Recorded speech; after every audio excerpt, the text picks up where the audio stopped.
মায়ানমারের জান্তা বাহিনী ও সশস্ত্র বিদ্রোহী গোষ্ঠীর চলমান সংঘাতে রোহিঙ্গাদের উপর নির্যাতনের মাত্রা এখনও কমেনি।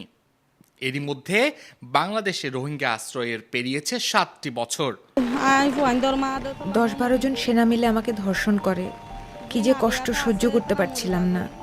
ওদের অত্যাচারে অনেক মেয়ে মরে গেছে। আমাকেও যখন মেরে ফেলতে চাইলো তখন বাচ্চা দুটোকে দেখে ওদের পা জড়িয়ে ধরে প্রাণ ভিক্ষা চাইলাম।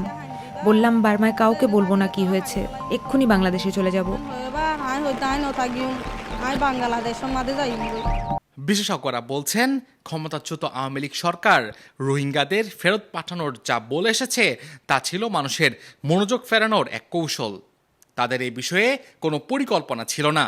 উল্টো কক্সবাজারের টেকনাফ, উখিয়া সহ পার্বত্য অঞ্চলের বিভিন্ন স্থানে বছর বছর রোহিঙ্গা অনুপ্রবেশ বেড়ে চলেছে। বিচার পেলে আমরা যাব, না হলে ফাঁসি দিলেও আমরা যাব।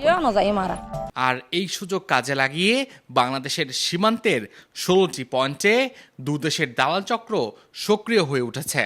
20-30 হাজার টাকা থেকে শুরু করে লাখ টাকা পর্যন্ত হাতিয়ে নিয়ে রোহিঙ্গাদের বাংলাদেশের অরক্ষিত সীমান্ত দিয়ে গোপন অনুপ্রবেশের ব্যবস্থা করেই যাচ্ছে এসব দালাল চক্র।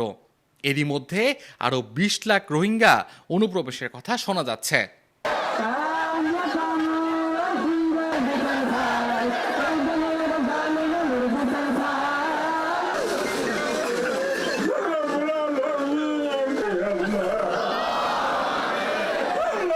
নতুন করে যুক্ত হওয়া বিপুল সংখ্যক রোহিঙ্গার জন্য বাংলাদেশেই স্থায়ীভাবে বসতি করা হচ্ছে বলে খবর আসছে ওসব এলাকা থেকে।